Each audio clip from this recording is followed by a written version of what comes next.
Good morning. This is White Raptor News Ministries. All praise and glory to the Supreme Spirit of Truth, the living God who is one. We all know that here I teach at this channel about 666. All right. I have learned how to connect scriptures, okay, and put this puzzle piece together. I learned it from another channel, Raptor News. Ever since he taught me how to read precept upon precept, line upon line, and make connections in the Bible, and then you can navigate between the New Testament and the Old Testament. Okay, Israel's book is the Torah. And Israel's God is not the same God as the Gentile God. And that's why this parable is so important for you to understand, because Revelations is exposing for you who the beast is. It's telling you in the scriptures who the beast is. It only takes wisdom and it takes insight to calculate the number of the beast. For it's the number of a man, and his number's 666. This parable here alone, probably you could make a connection of a plethora of content simply by this one parable alone. And that's what we're going to be doing. We're also going to be reading from Joshua chapter 8. But for this first part of the lesson here, I'm going to go ahead and I'm going to do a 666 lesson, because it has been a while since I've done a full lesson on 666, and I think I need to do one. So here's a call for wisdom. Let the one with insight calculate the number of the beast. Okay? When we think of beast, you got to go to the very first time that beast is mentioned in the Bible. And when is that first time that beast is mentioned in the Bible? Genesis chapter 1, verse 25, Bible Hub.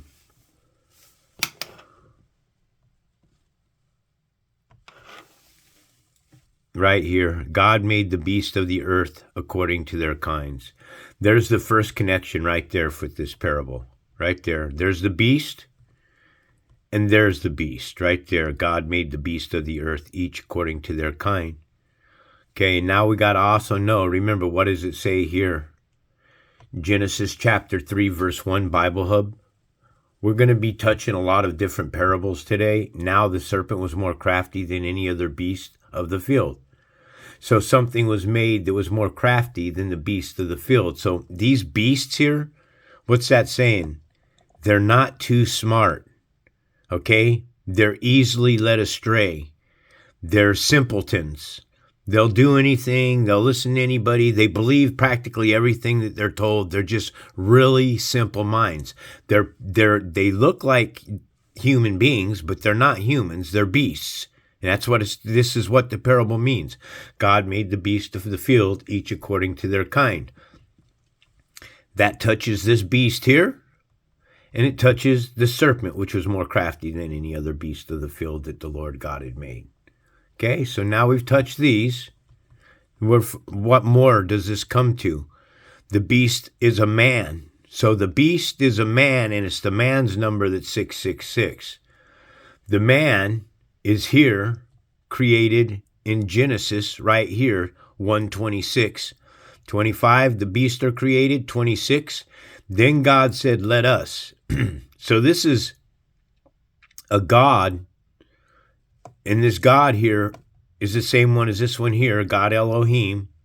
Okay, teaching you the differences between these gods and other gods. I'm going to be doing a video on the God El. I think it's so important for you people to understand about the God of this plane of existence, El. God El, the supreme God El of this existence, is not the spirit of truth. God El is opposite of the spirit of truth. The spirit of truth lies within the spiritual realm. The spirit of El lies in the natural body, the flesh.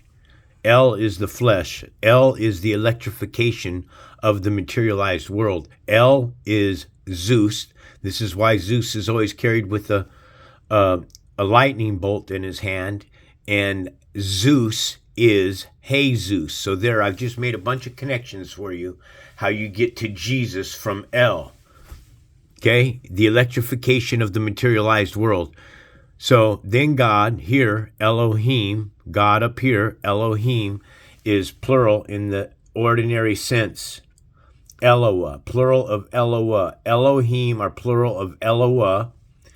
God's in the ordinary sense, but specifically used of a supreme God here. So we have something that's more supreme, folks, than this God here, Elohim. Elohim, as we know on this channel, is mankind. Elohim means many gods. Plural of Eloah, plural, it means many. You have the word man in many. This is your connection to man. God made the beast, or excuse me, then God said, let us make man in our image and likeness. All right? So now we're going to pop down. We're going to drop down one more here, all about 666. We're touching big on 666. Big. Let him who hath understanding reckon the number of the beast. For it is the number of a man, and his number is 666.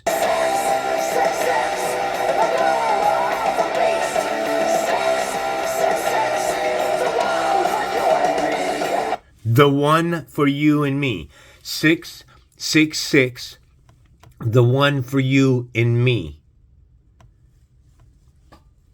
Genesis chapter 1, verse 27, NIV. So God here created mankind in his own image, and in the image of God he created him. God created mankind. Mankind and man are not the same. That's trickery. It's called duality. Mankind are Gentile. Man are human beings. Two different races. This first creation here, when you add the sum of the word mankind, count it out with me, M13, A1, N14, K11, I9, N14, and D4, comes to 66. Mankind created on the sixth day is 66. Mankind on the sixth day is 666.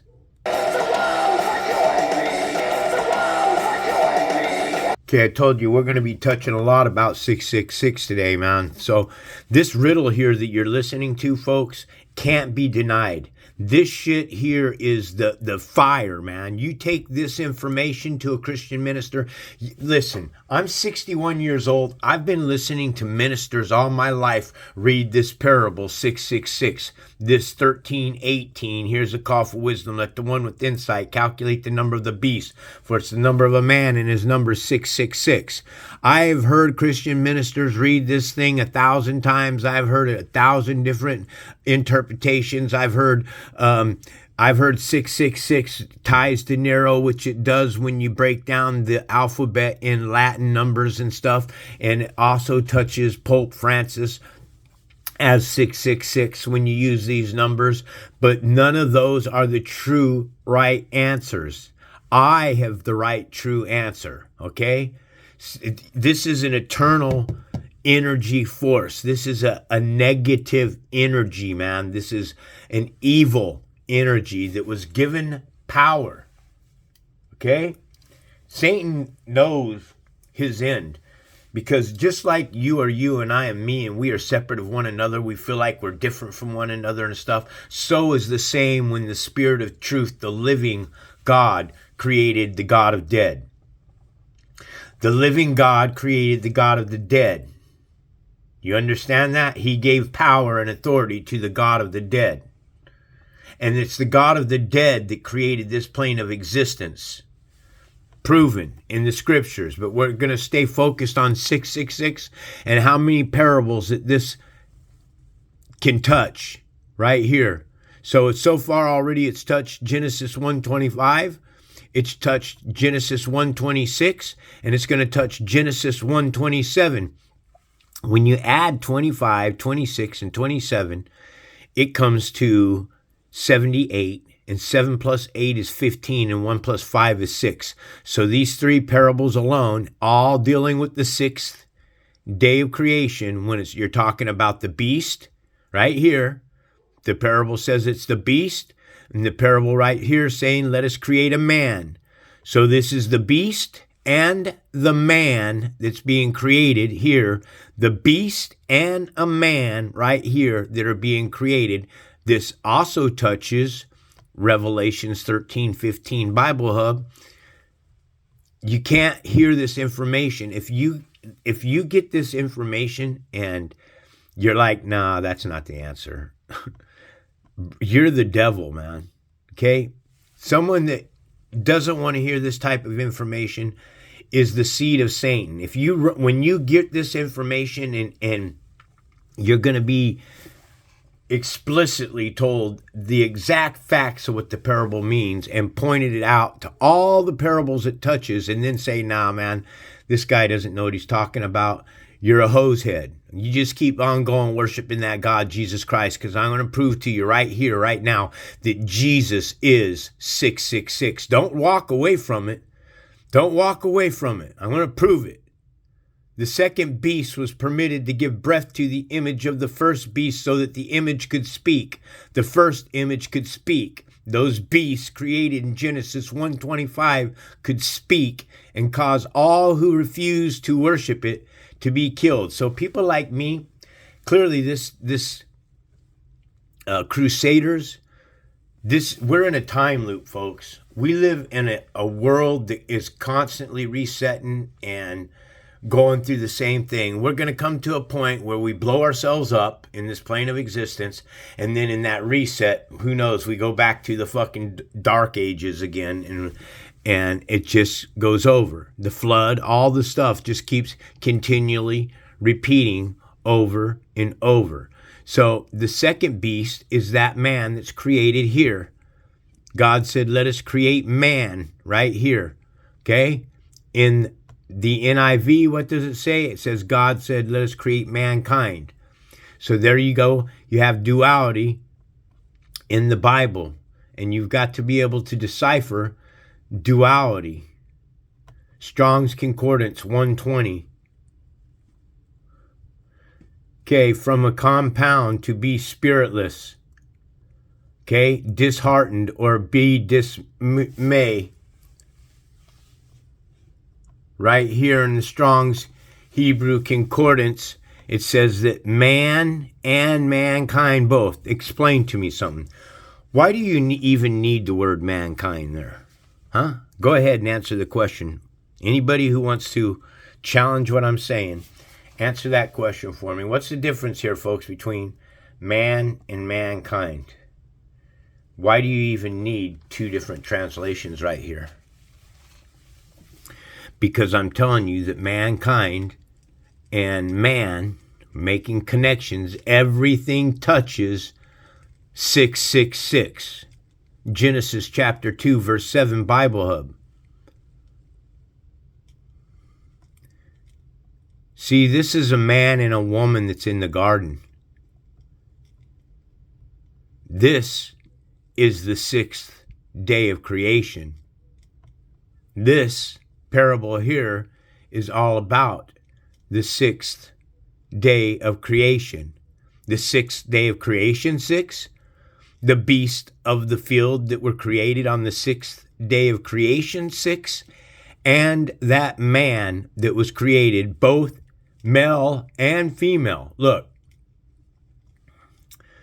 this God here that creates himself in an image of God creates himself. Sound like a broken record. I've done this so many times. Himself, properly self, this God, so God created man in his image. Hold on. The Supreme Spirit, touching parable upon parable, precept upon precept. Exodus chapter 20, verse 4, Bible Hub.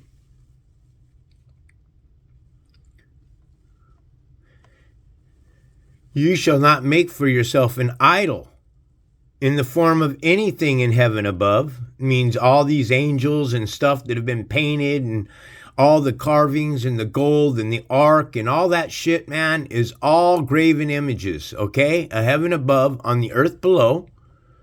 or the waters beneath. So you shall not make for yourself an idol. Okay, look over here.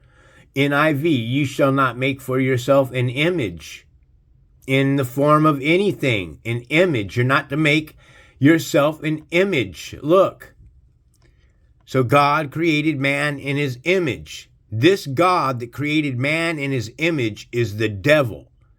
You understand? Because the Supreme Spirit is telling you straight out, you shall have no other gods before me. You shall not form anything in the form of an idol. Look. This one created in an image of God is an idol. This man that's created on the sixth day of creation in an image is a mage.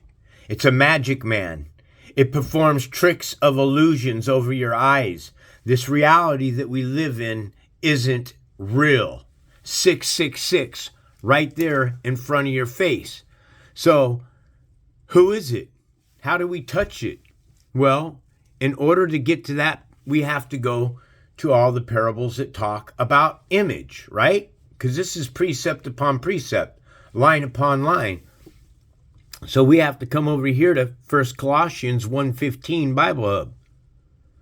The Son is the image of the invisible God. Jesus is the image. Jesus is the image. You shall not make for yourself an image in the form of anything in heaven above or the earth beneath or the waters below. You guys, Christians, have formed yourself an image of Jesus right here. Images of Jesus Christ crucified. So, look, here's your God, Jesus. Look, they show you this shit all the time. Look. Hold on, man. Don't leave. It's your life, your soul I'm talking about. Okay? If your soul or anything means anything to you, then you have a spirit on you that's fighting inside against your flesh. If you run from this kind of information, look, only a remnant get the information. The rest are all going to fry, as the Bible says. That or be born into this shithole over again. Look it. They don't have his arm. In the real crucifixions back in the day, number one, they would have had this part of his arm tied up, so it wouldn't have been taking all that weight on his hands. All right? And it clearly shows you that these are going through his feet. All right? Here's the problem with this, folks.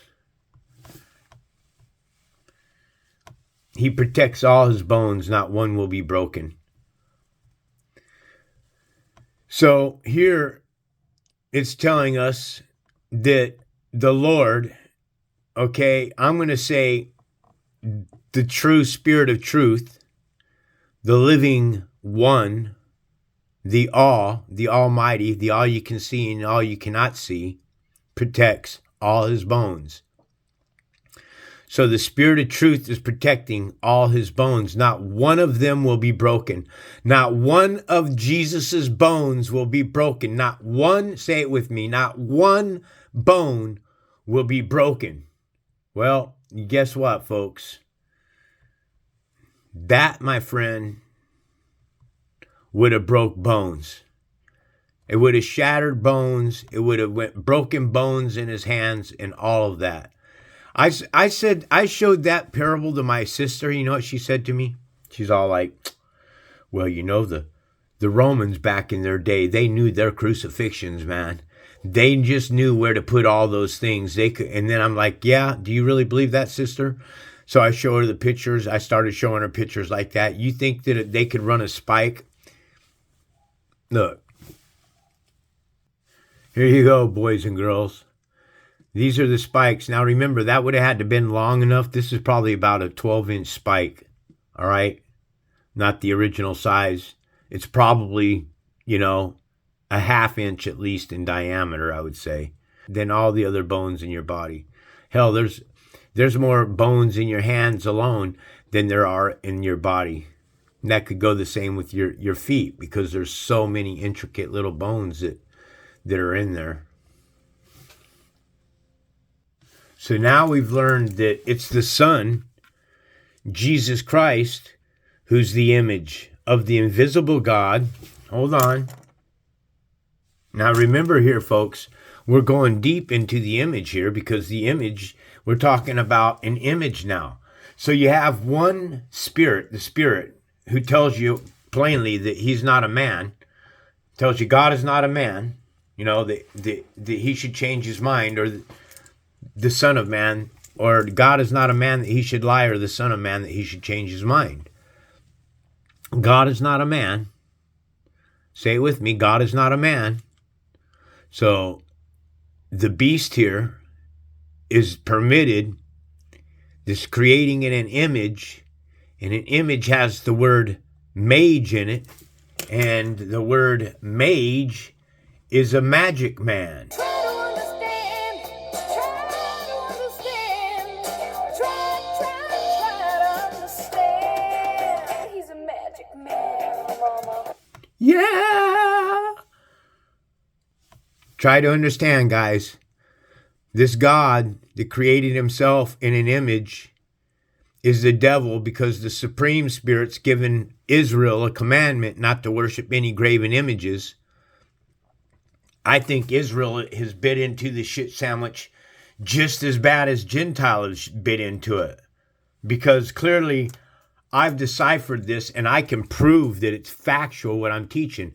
Because you can't take my content. You can't come here to my community page right here. You can't come to my community page and click on this video here or any of these things that I've printed and write up. You can't click on these, copy all this, and then go into a Christian forum and share this content under my theology and what I'm trying to share. They will remove it every freaking time. So I know what I'm teaching about Satan is the truth. It's factual. I have, by the grace, I haven't done anything. All praise, all glory goes to the Spirit of truth that has blessed me. He's freed my mind of this world. He let me truly know the truth of what I am. You know, I'm a beast. I'm an American. I'm a Gentile. I'm a Gentile in flesh. What other parables can this touch? Okay, so we're making connections, baby. I'm telling you, I'm going to touch probably about 20 or 30 parables, man, that all prove that Jesus is 666. I'm going to lay it all out there right in front of you, man. If you want the truth, you want salvation, you are going to have to turn from this false deity God, Jesus Christ, and turn back to the Spirit of truth, the living one, the almighty, the all you can see and all you cannot see, the perpetual, the always in motion, the eternal, the self-existing one, the Spirit of all, folks, all right? It's to his glory that he created both good and evil. It's the tree of knowledge of good and evil, folks. The tree of knowledge of good and evil. We live in a plane of existence of good and evil, but what you see on television, what you see on your smartphones, your computers, your laptops, everything that you're viewing today is from evil. Evil is in control of this plane of existence. You must understand this God that created man in his image, and in the image of God, he created him. God created himself, male and female. This is the devil, God, that created himself in an image of God, a male and female. Look, this doesn't say that he created him and her, male and female. It says plainly that he created him, one man, male and female. He created them, all touching the sixth day of creation. Here, Maccabees 3:48, and they laid open the book of the law. What is the book of the law, folks? The book of the law is the Torah, is the Torah field, is the torso. We are magnetic beings. We are energy trapped in our soul. Our light essence is trapped inside of a flesh suit. It's telling us that our souls are trapped inside of this flesh suit right here in the image We're shaded. We've been shaded in a skin suit. The skin suit has trapped our soul. This isn't the real reality of what we live in. This reality is an illusion. Try to understand. Try to understand. Try to understand. He's a magic man. He's a magic man. Okay, magic is the word we're looking at because the man that's created on the sixth day, as I've showed you several times now, this one here, created in an image is an illusion. Okay, it's a phantom. This man that created on the sixth day isn't real. It's a hologram. It's a computer simulation. Magic, to perform illusions. Look, John 1:1, Bible Hub. In the beginning was the Word, and the Word was with God. And the Word was God. Again, this God here is a theos. Look, this one is not the same as the other one, Elohim, now is it? This one tells you that it's a magistrate from Hebrewism, and that it is a supreme divinity, meaning that it is the supreme divinity on this plane of existence. It's not the supreme spirit of the living, but this is the divinity of the dead. Figuratively, a magistrate. Look at the word magistrate. And what is a magistrate, folks? Images of magistrates. They're your judges. It's that simple. Okay, but look at the word again. Magistrate. What does it have? It has the word magi. So now the man that was created in an image of God is a mage, and those that are in power that call themselves judges are magistrates, and they are magi.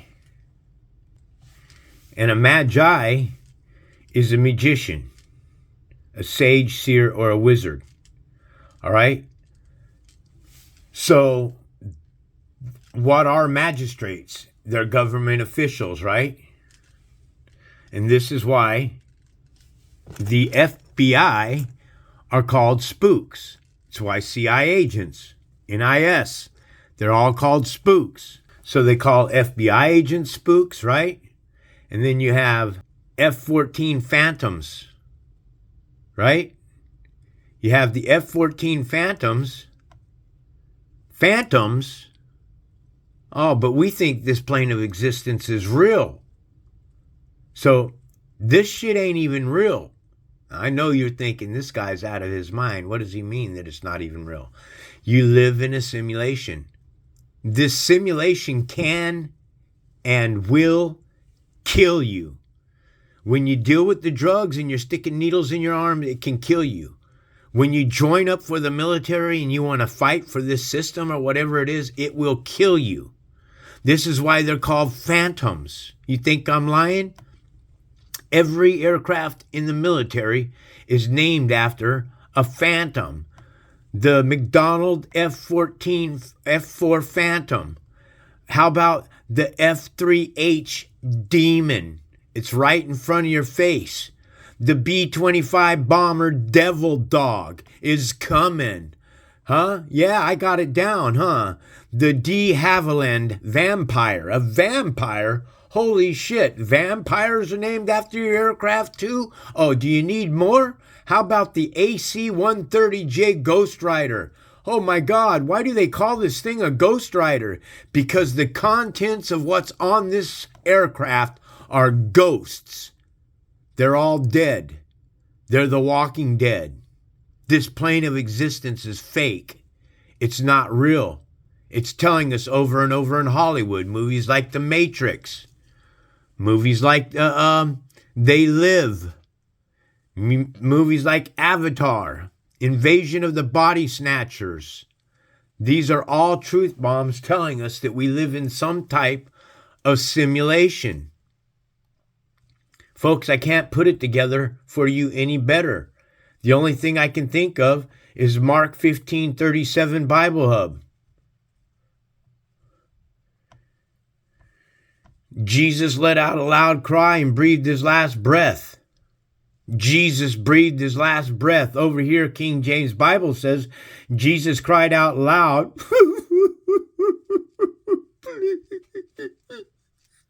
and gave up his ghost. Hold on, what? Ghost? Oh, a ghost is the spirit of the dead. Does that make Jesus the spirit of the dead? Jesus is the one that's created in an image on the sixth day of creation? Huh? Look, a ghost is a demon, a devil, a phantom, a shadow. I'm pretty sure that they got a military airplane called the Shadow too. Are there any military aircraft called the Shadows? A Shadow aircraft are part of the Presidential Airlift Group, according to the 216 Air Force document that mentions their tail number, 747. Alrighty, folks. Now, with all that done, we got to go here.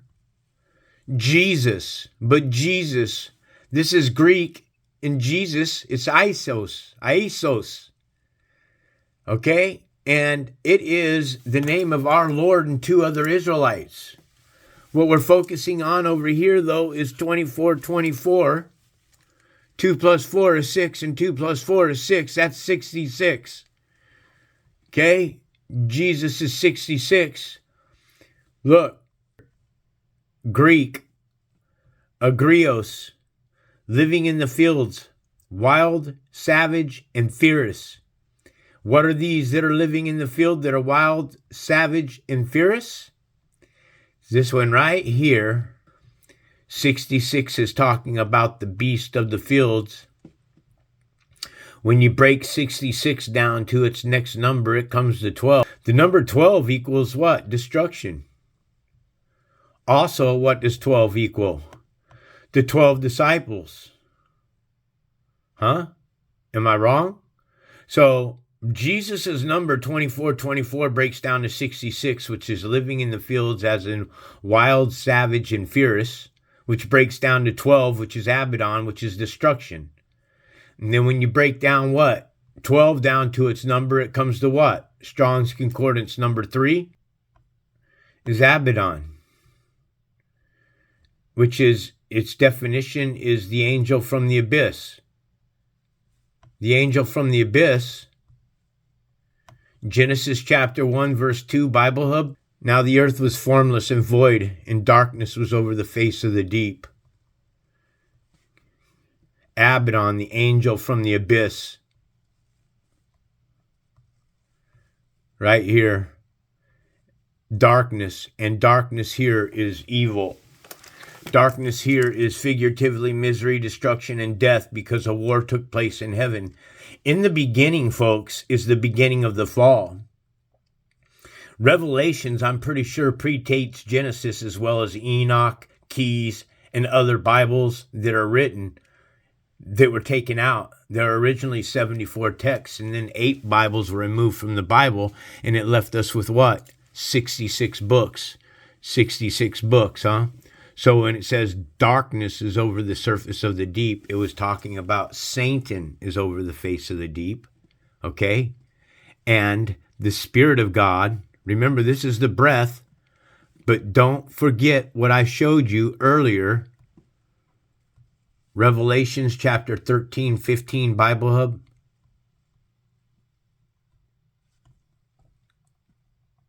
The second beast was permitted to give breath. So this is a lower dimensional God that's being used. It's hovering over the water because this Spirit of God this Spirit was thrown down. And it's this God here, Elohim, same God, Elohim, plural of Eloah, is used. I got to keep showing this to you people so you can recognize that anything that is in a flesh suit is to the Supreme Spirit's glory, and both good and evil are used for his glory. He's going to send people that are good your way. If you are a good, righteous person, then you deserve to be with a good, righteous person. If you are an aggressive person, if you are a standoff person from the Creator, if you don't believe in God, you don't give any praise at all to God, you worship other gods, you worship stick gods, you worship images, engraven images, and idols, and all that stuff. You worship songwriters and Hollywood stars and political stars and all that stuff.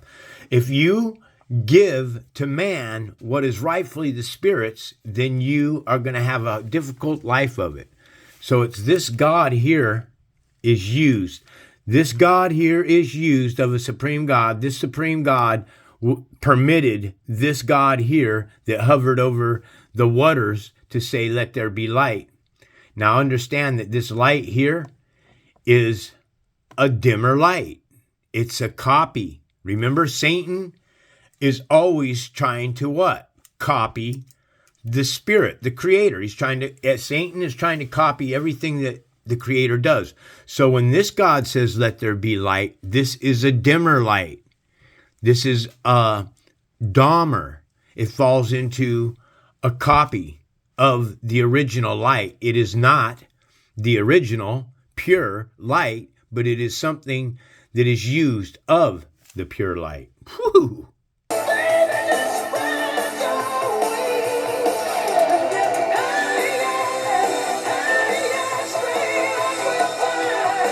And this is how they get you to fall in love with all mankind. You got to understand, folks, okay, this channel is deciphered 666. Clearly, I've deciphered the riddle. It cannot be dismissed.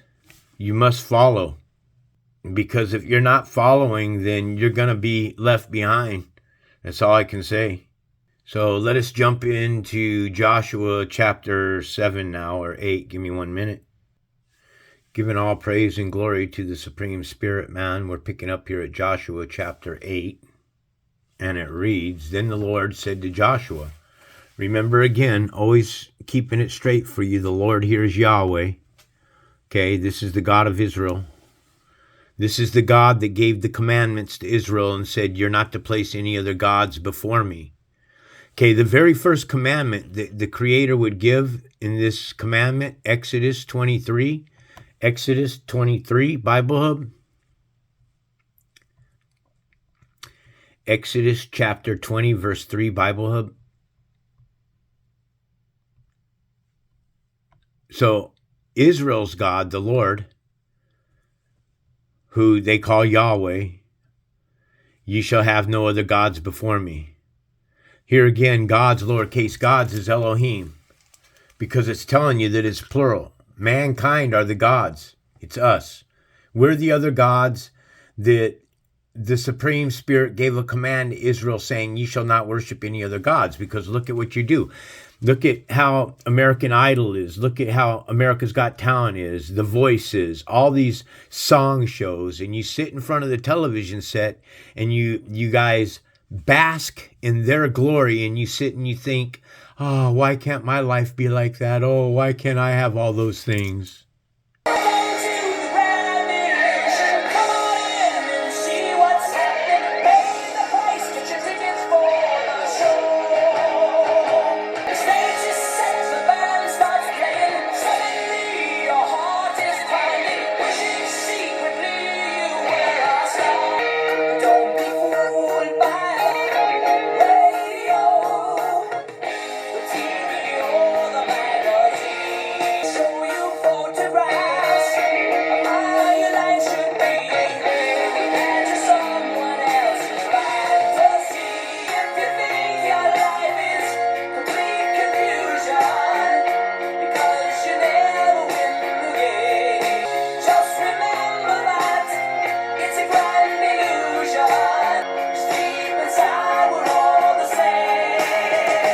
That's a lie, my friends, that is a lie. We're not all the same because there's two different races. Then the Lord said to Joshua, do not be afraid, do not be discouraged, take the whole army with you and go up and attack Ai. For I have delivered into your hands the king of Ai, his people, his city, and his land. You shall do to Ai as its king as you did to Jericho and its king, except that you may carry off their plunder and livestock for yourselves, set in ambush behind the city. So you've got to ask yourself at this point in time, folks, see, because I'm starting to realize as I read this Bible, I think that these events have already taken place. And we're at the last part of a reset again. We're coming to a reset. And it's always, even after the reset takes place, and we blow ourselves all up, the smithereens and everything, and a few are left to walk the face of the earth, it all comes back around to the time is short. The time is short. The time is short. We've been hearing it for all my life. My parents heard it their lives. My grandparents heard it all their lives. Time is short. Time is short. Time is short. Well, I think honestly today, and as a messenger, I was off, man. I was twisted. I was lost in my own sins. I didn't believe that I would be held accountable for any sins, so I couldn't receive what it is that I've received today. So also, though, you got to remember, this is the Lord who's telling you that you shall not kill. 2013, you shall not murder, which was changed from you shall not kill. They put it to murder, meaning that if a man breaks inside your home in the middle of the night and you sleep with a gun underneath of your bed, and he wakes you, he startles you, and you wake up and you shoot the man inside your home as an intruder, then you've defended your home. If you wake up and you have one of those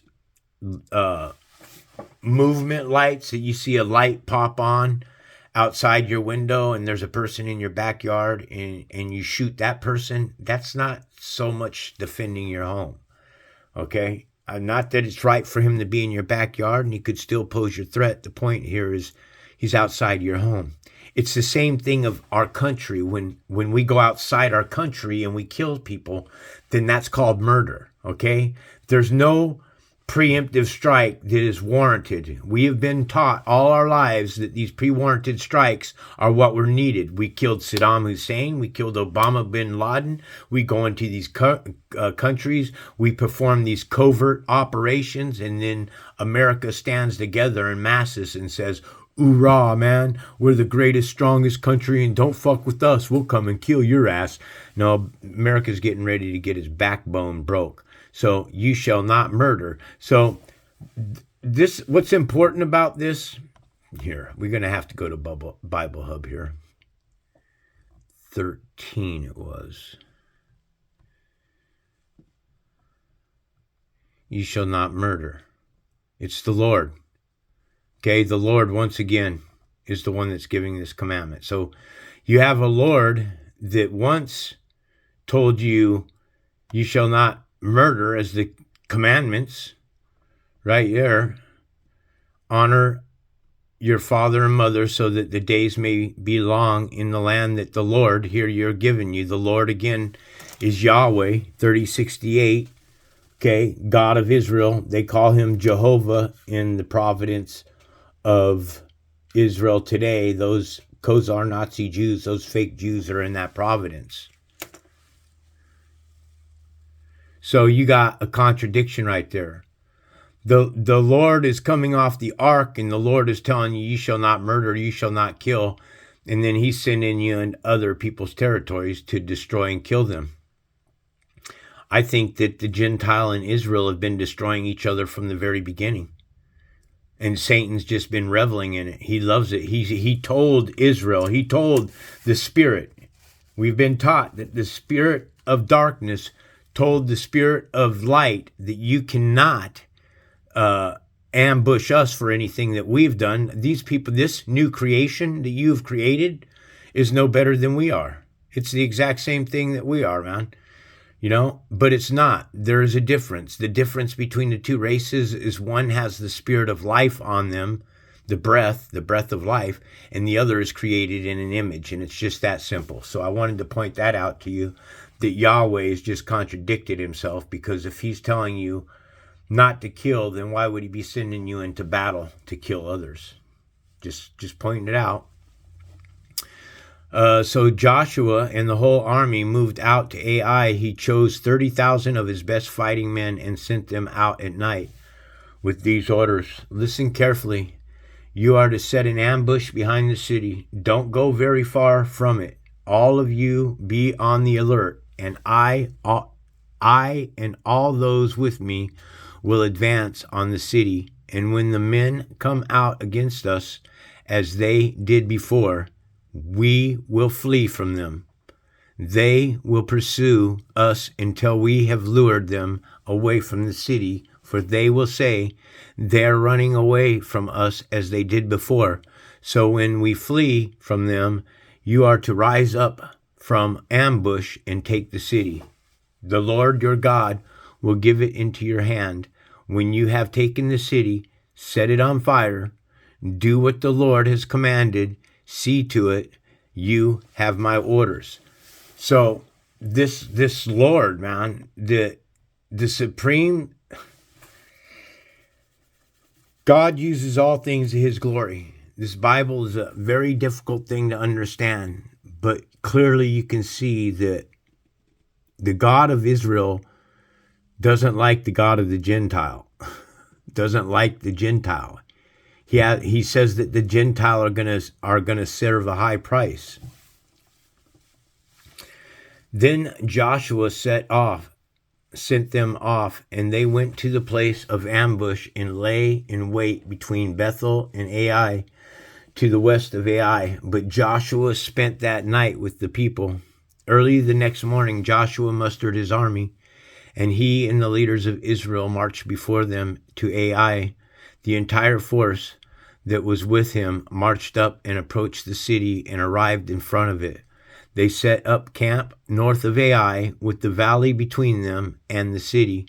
Joshua had taken about 5,000 men and set them in ambush between Bethel and Ai to the west of the city.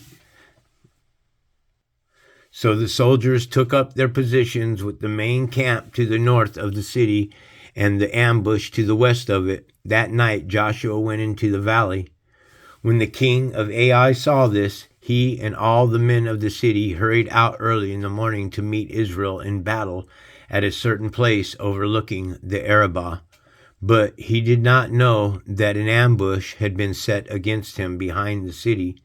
Joshua and all Israel let themselves be driven back before them, and they fled towards the wilderness. All the men of Ai were called to pursue them, and they pursued Joshua and were lured away from the city.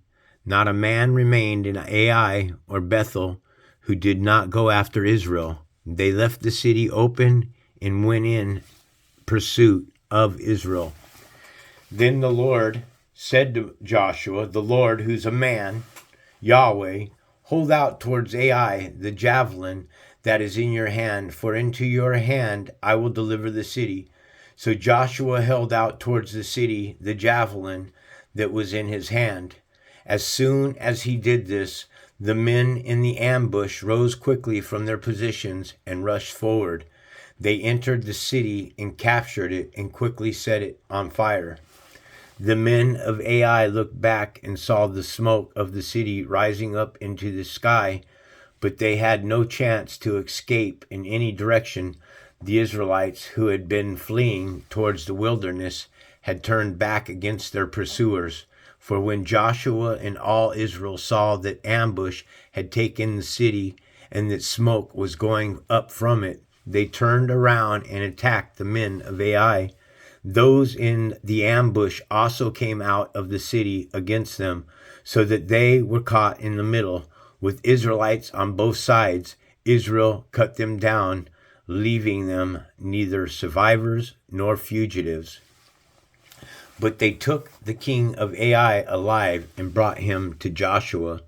When Israel had finished killing all the men of Ai in the field and in the wilderness where they had chased them, and when every one of them had been put to the sword, all the Israelites returned to Ai and killed those who were in it. 12,000 men and women fell that day, all the people of Ai. For Joshua did not draw back the hand that held out his javelin until he had destroyed all who lived in Ai. But Israel did carry off for themselves the livestock and plunder of the city, as the Lord had instructed Joshua. So, like I said, to me it sounds like the Spirit, the Supreme Spirit, the living God, is sitting at a chess board and he's playing chess with himself, but yet Satan feels that he's separate from God, but all Satan is something that is used of the Supreme God. So Joshua burned Ai and made it a permanent heap of ruins, a desolate place to this day. He impaled the body of the king of Ai on a pole and left it there until evening. At sunset, Joshua ordered them to take the body from the pole and throw it down at the entrance of the city gate. And they raised a large pile of rocks over it, which remains to this day. Well, then the bones should be in there. 4,000 years old, the bones should be in there. Maybe we should pull that one up if it remains to this day. Let's do what do they call, a carbon dating on it. The covenant renewed at Mount Ebal. Then Joshua built on Mount Ebal an altar to the Lord, the God of Israel, as Moses, the servant of the Lord, had commanded the Israelites. He built it according to what is written in the book of the law of Moses, an altar of uncut stones, on which no iron tool had been used. On it they offered to the Lord burnt offerings and sacrifice fellowship offerings. So here you have the Lord who's speaking to those in the rulers of Sodom, and he says, "What good to me is your multitude of sacrifices, says the Lord." Here's your God right here, Yahweh. He's telling you that your sacrifices, I am full of burnt offerings of rams and fat of well-fed cattle. I take no delight in blood of bulls and lambs and goats. When you appear before me, who has required this of you, this trampling of my court? So there you have it again, another contradiction. There, in the presence of the Israelites, Joshua wrote on stones a copy of the law of Moses. All the Israelites with their elders, officials, and judges were standing on both sides of the Ark of the Covenant of the Lord, facing the Levitical priests who carried it. Again, the Ark of the Covenant here, folks, is your mind. It's your tablets. It's your left and right hemisphere of the brain. All right? The cherubim that they're talking about are your left and right hemisphere of your brain, the two things that are facing themselves, the coverings. Okay, you got to understand that these are metaphors and stuff, and that the delight of life and understanding is all within us. There's nothing out there. It all comes from the Spirit. Okay, Jesus told you, man, it's not out there in the world. That the kingdom of God is within. It's within us. It's not in no church. It's not in these fake prophets that are swinging their coats above their heads and making people fall over themselves. These people are wacky, burnt out demons.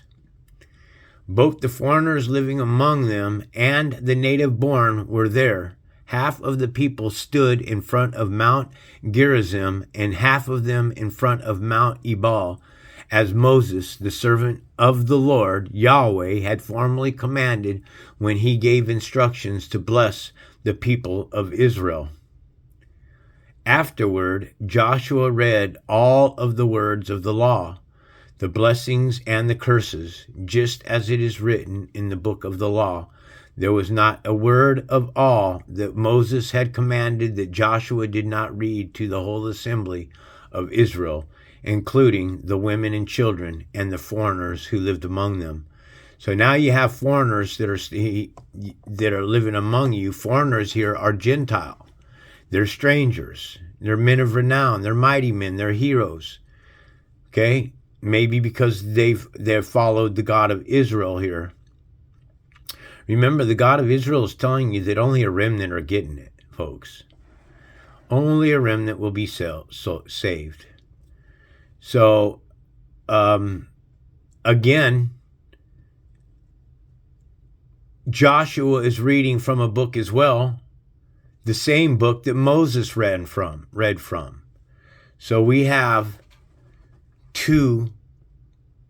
other books in the Bible that were written that have been taken out.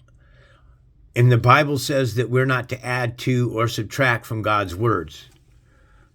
But what's important for you to understand here, that there was not a word of all that Moses had commanded that Joshua did not read to the whole assembly of Israel.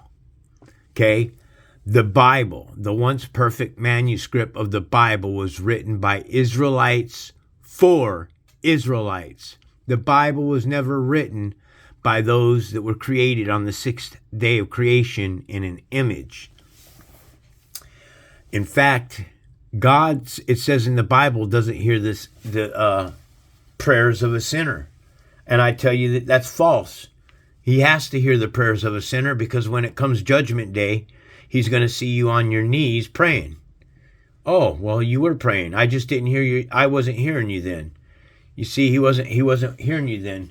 But that's what may redeem you, is a true, contrite, repentant heart to the Spirit of truth, the living God, the one that gives the breath of life.